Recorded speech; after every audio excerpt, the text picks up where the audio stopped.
여기 장로님들 계시잖아요. 여기 권사님들, 안수 집사님들, 여기 믿음 좋은 청년들 계시잖아요. 여러분, 여러분의 믿음을 뭘로 증명해야 되느냐? 나는 감사회로, 내 뇌는 감사회로가 발달이 돼 있어. 이걸로 증명하는 거예요.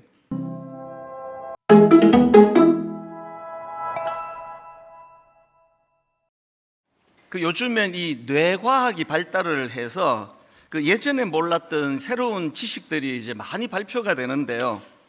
이 감사의 중요성도 마찬가지입니다. 요즘에 많은 자료들이 나오고 있는데요.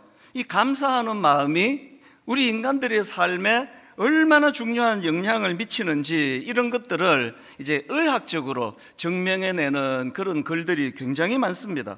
예를 들면은 이 인간의 감정에 영향을 미치는 호르몬으로 알려져 있는 세로토닌 그리고 도파민 이런 호르몬들이 이게 인간의 기분을 조절하는 그런 호르몬으로 알려져 있는데요. 그래서 이제 이 호르몬 중에서 세로토닌은 이 인간이 느끼는 소소한 기쁨, 일상에서 느끼는 그런 기쁨에 관여하는 것으로 알려져 있어서 이 세로토닌은 행복 호르몬이다. 이런 별명을 또 갖고 있기도 합니다. 그래서 이제 어쩌다가 이제 이 우울증이라는 거는 이 마음의 감기라고 그렇게 얘기하거든요. 누구에게도 올 수 있는데 이렇게 우울증이 오면 이제 병원에 가고 그 병원에서 이제 약을 처방해 주는데요. 그때 처방해 주는 우울증 약이 그게 바로 이 세로토닌 호르몬의 수치를 올려주는 그런 약이라고 그렇게 알려져 있습니다. 그래서 이제 우울증이 오면은 이제 햇볕을 많이 쬐야 되고 여러 가지 조치를 해야 되지만 그 중에서 이제 우울증이 올 때 이 감사하는 마음을 가지면 그러면 이제 이 감사하는 마음이 병원에서 처방해 주는 우울증과 똑같은 그런 약효가 있다. 이런 것들이 요즘에 이제 계속 드러나고 있는 그런 내용들입니다. 이런 내용을 다루고 있는 진아영 교수님의 강의를 듣다가 보니까 이제 실험 하나를 소개하는데요. 이제 마음이 우울한 사람들을 이제 모읍니다. 마음이 우울한 사람들을 모아놓고 이제 그를 두 그룹으로 나눕니다. 그래서 한 그룹은 비록 이제 우울하고 힘든 상황이지만 그럼에도 불구하고 한번 감사하는 마음들을 거기 한번 적어 보십시오. 그래서 아주 대단한 건 아니라도 아주 작고 소소한 것이라도 자꾸 끄집어내가지고 감사의 마음들을 한번 적어 보시라고 그렇게 권하고요. 그런가 하면 이제 또 다른 그룹에게는 그냥 이제 마음의 하소연이죠. 내가 마음이 이렇게 힘들다, 나 우울하다. 그래서 그 마음에 어둡고 우울한 그 마음 상태를 그대로 적어 보라고 그렇게 이제 두 그룹으로 나누어서 조사를 했더니 한 몇 주 지나고 나니까 두 그룹에서 어떤 차이가 있느냐 하니까요, 억지로라도 감사를 생각하고 감사를 끄집어내고 감사에 대해서 적어보라고 한 그 그룹에서 우울한 마음이 좋아졌다는 보고가 나오고요, 또 예전보다 잠도 더 잘 자게 되었다 이런 보고도 나오고요, 또 불안 증상도 좀 없어지더라, 이런 결과가 나오더라는 게 다 몇 주 만에. 그런 변화를 경험한 그룹 사람들에게 한 걸음 더 나아가가지고 이제 감사 일기를 써보라. 감사 일기를 한번 써보십시오. 그래서 이제 감사 일기를 몇 달 동안 꾸준히 이제 써보고 난 다음에 한 석 달 뒤에 이 뇌 영상 검사를 하니까 그들 뇌에 많은 변화가 일어나더라는 겁니다. 우리 인간이 노력에 의해 가지고 훈련에 의해서 감사하는 회로가 열려지면, 더 강화가 되면 원망하고 불평하는 그쪽의 회로가 기능이 약화가 된다는 거예요. 이 둘 중에 어느 쪽을 강화시키느냐, 그게 그 사람의 행복과 굉장히 영향을 미친다, 그런 얘기예요. 성경이 감사하라는 걸 얼마나 많이 강조합니까? 그건 우리 인간을 창조하신 하나님께서 우리가 어떻게 해야 행복해지는지를 아시기 때문이에요. 이 성경이 감사에 대해서 얼마나 많이 강조하는가, 제가 지난주 월요일에도요, 골로새서 3장 15절입니다.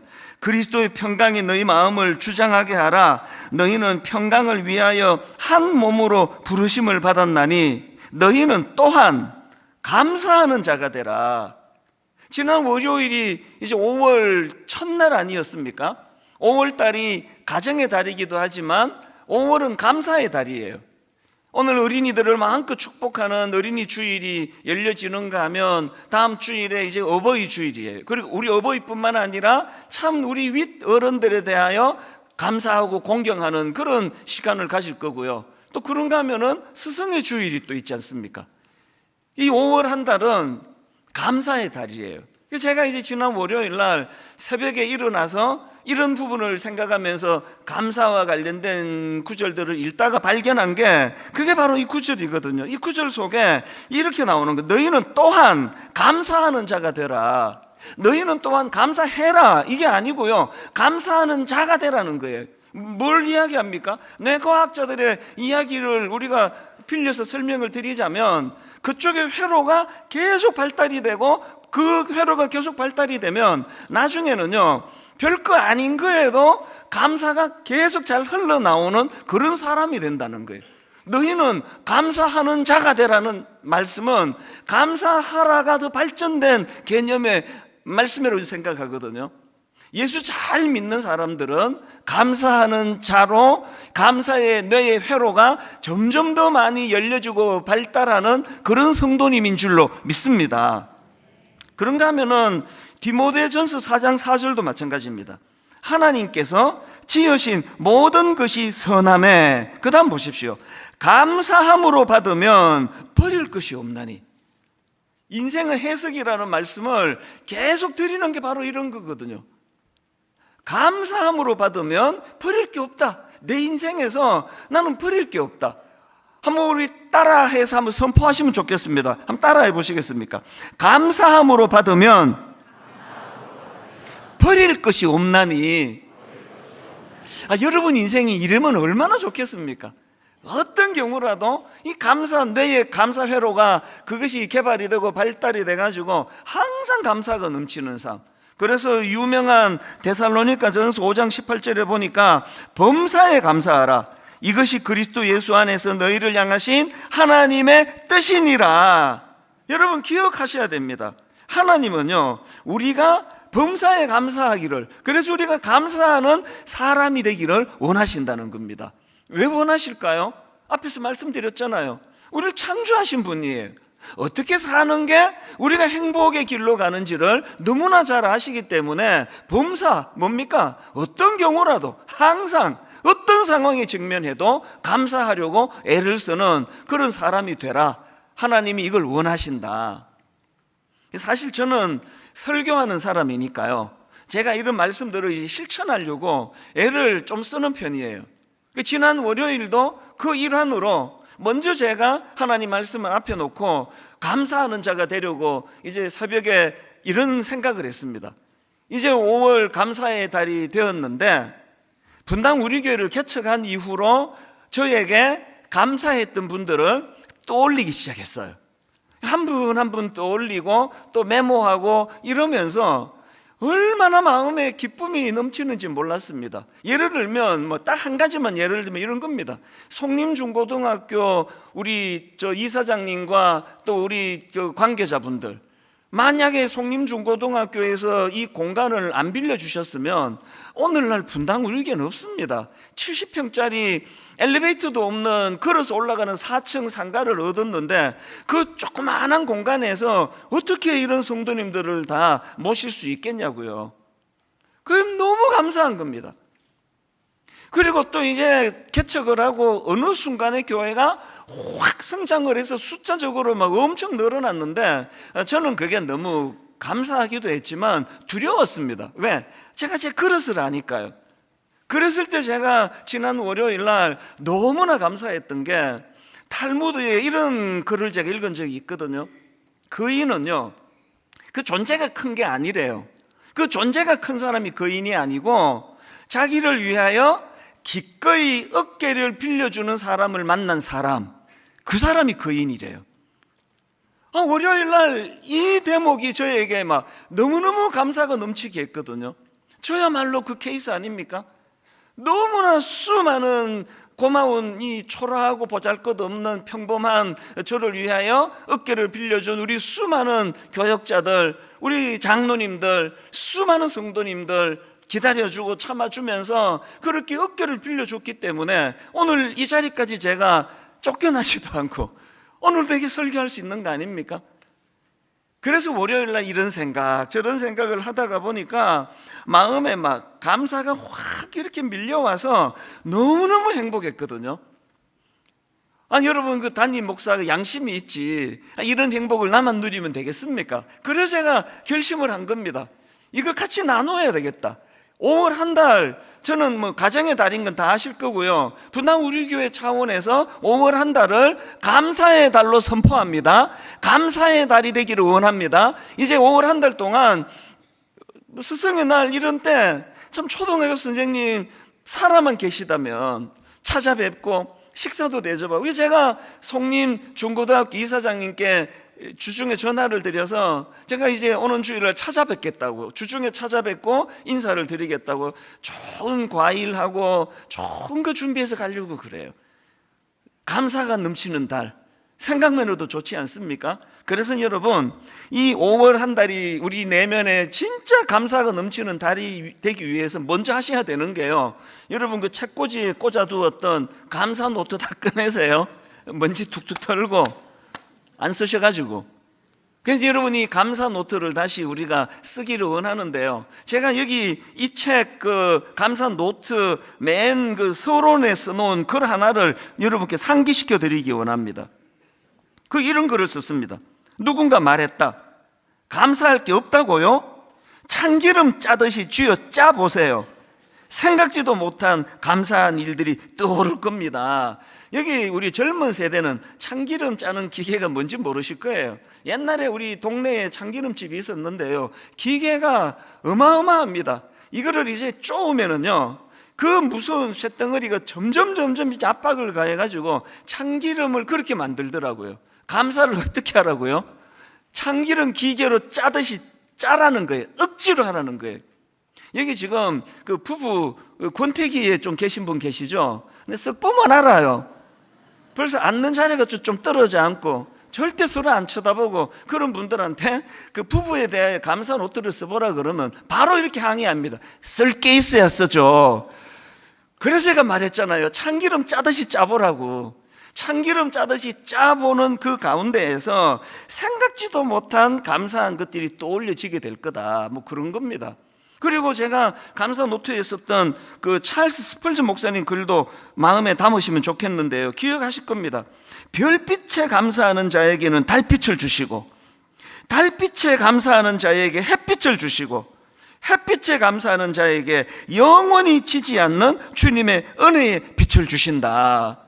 이분은요, 영적으로 민감한 목사님이셔서 이런 글을 오래전에 썼지만 지금 우리 뇌과학자들이 이게 얼마나 중요한가를 증명해내고 있거든요. 의학적으로.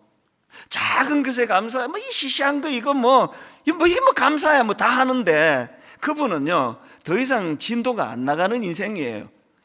아무것도 아닌 보잘것없는 그것에 하나님께 감사하고 그 대상에게 감사하고. 조금 전에 제가 그 우연히 어느 기사를 보니까 어떤 사장님이 글을 썼는데요, 그 결혼을 하는 그 직원이 퇴직을 했는데 큰 금액이에요. 한 300만 원인가 기억이 가물가물한데 그 금액을 축의금으로 줬는데 묵묵부답이더라. 그게 너무 마음에 이분이 섭섭하더라는 거를 이제 기사로 제가 본 거거든요. 인간은요, 바라고 하면은 절대 못 베풉니다. 금은머리 짐승은 호의를 베푸는 게 아니다, 은혜를 베푸는 게 아니다, 이런 이야기 왜 나왔겠습니까? 표현 안 하는 게 우리예요. 저 자신도 돌아보면은 감사를 표현할 줄 모르는 그런 인간이에요.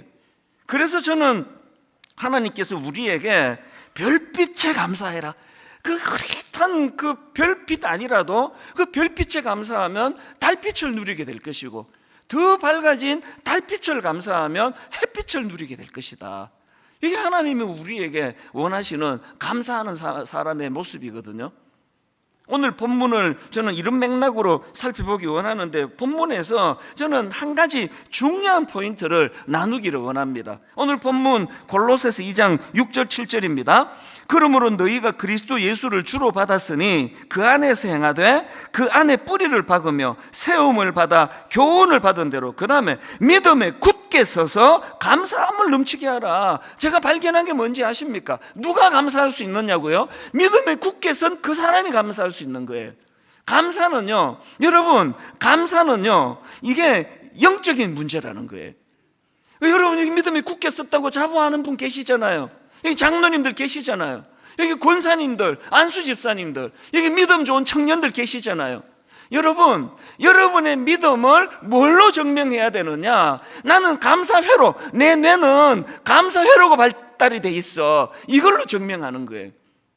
분당 우리 교회가 절대로 박물관 교회 되지 않기를 모두가 노심초사 기도하는데요, 분당 우리 교회가 다시 한번 영적으로 뜨거운 교회가 되는 거 간단해요. 은혜 받은 사람들의 뇌가 감사회로가 발달이 된 사람이 모인 교회면 그 부흥하는 교회 아닙니까? 아무것도 아닌데도 감사하고. 그래서 제가 설교할 때 보면은 누가 믿음이 좋은지 좀 알아요. 누가 믿음이 좋은지 아세요? 웃기지도 않는데 잘 웃는 그 사람이 믿음이 좋은 사람이에요. 난 그 사람 맨날 축복해요. 여기도 있어요. 절대로 안 웃는, 내 무슨 좀 상처가 있나 봐. 절대로 안 웃는, 믿음 좋다고 생각하는 믿음 없는 여러분, 빨리 깨우치세요. 작은 일에도 감사하고 어린애처럼 기뻐하고 아무것도 아닌 일에도 행복하고. 저는 저희가 중고등학교 다닐 때 여고생들의 순수함을 표현했던 거, 저는 그 말 100% 동의합니다. 쟤들은 얼마나 행복한지 날아가는 새만 봐도 웃음을 못 거쳐. 새를 봐도 행복하고, 그러다가 뭐 새똥에 맞고 그래도 또 웃는 거예요. 행복한 거예요. 이게 달빛에 감사하는 거예요. 아무것도 아닌 거에 감사하고 작은 일에 감사하면 뇌의 회로가 강화가 된다. 그러면 원망하고 불평하는 그 회로는 점점 작아진다는 거거든요. 오늘 여러분 한 가지 중요한 그 말씀을 드리려고 하는데요, 그 아담과 하와의 타락 과정도요, 이걸로 설명할 수가 있습니다. 아담과 하와가 이제 그 선악과가 너무 먹음직스러워서 따먹은 그 사실입니다. 그게 창세기 3장 6절입니다. 여자가 그 나무를 본즉 먹음직도 하고 보암직도 하고 지혜롭게 할 만큼 탐스럽기도 한 나무인지라. 여자가 그 열매를 따먹고 자기와 함께 있는 남편에게도 주매 그도 먹은지라. 그래서 설교할 때 그 선악과가 너무나 먹음직스럽기 때문에 금지된 그 나무를 따먹어서 타락했다. 그 설명은 한편은 맞아요. 그러나 또 한편은 이게 적절하지 않습니다. 왜 그런지 아십니까? 그 동산 중앙의 선악과만 먹음직스럽고 보암직스러운 게 아니에요. 자, 증명해 드릴게요. 창세기 2장 9절을 보십시오. 여호와 하나님이 그 땅에서, 그 에덴 동산 아닙니까? 여호와 하나님이 그 땅에서 보기에 아름답고 먹기에 좋은 나무가 나게 하시니, 세 번역은 조금 더 구체적으로 설명합니다. 주 하나님은 보기에 아름답고 먹기에 좋은 열매를 맺는 온갖 나무를 땅에서 자라게 하시고. 제가 이번에 세상 깨달은 게 뭔가 하면은요, 그 아담과 하와가 먹음직스럽고 보암직스러워서 따먹은 선악과만 그런 게 아니고요, 하나님이 만든 모든 것들이 다 먹음직스러웠어요. 다 보기에 아름다웠습니다. 그러니까 아담과 하와가 너무 먹음직스러워서 따먹었단 말은 옳지가 않습니다. 정확하게 말씀드리면요, 아담과 하와는 감사할 줄 몰라서 따먹은 거예요. 만족할 줄 몰라서 따먹은 겁니다. 이게 오늘 이 땅에서도 죄의 원리 아닙니까? 여러분, 우리가요, 만족할 수 없기 때문에 감사가 없고, 감사하지 못하기 때문에 내 복을 발로 차는 거거든요. 저는 항상 제 아내를 어느 시점으로 보느냐, 93년 12월 1일 제 결혼한 날이에요. 장가도 못 갈 뻔한, 매력도 하나도 없는 나 같은 걸 7살이나 어린, 그렇게 아름다운 제 눈에만 7살 차이가 나는 이 여성이 날 건져줬다. 그래서 이제 어떨 때 좀 불평이 생기고 못마땅할 때 저는 93년으로 돌아가요. 내가 왜 이러지? 이렇게 고마운 아내에게. 감사는요, 만들어내는 거예요. 현재 감사가 없으면 여러분 다 누가 뭐 강제로 결혼시킨 거 아니잖아요.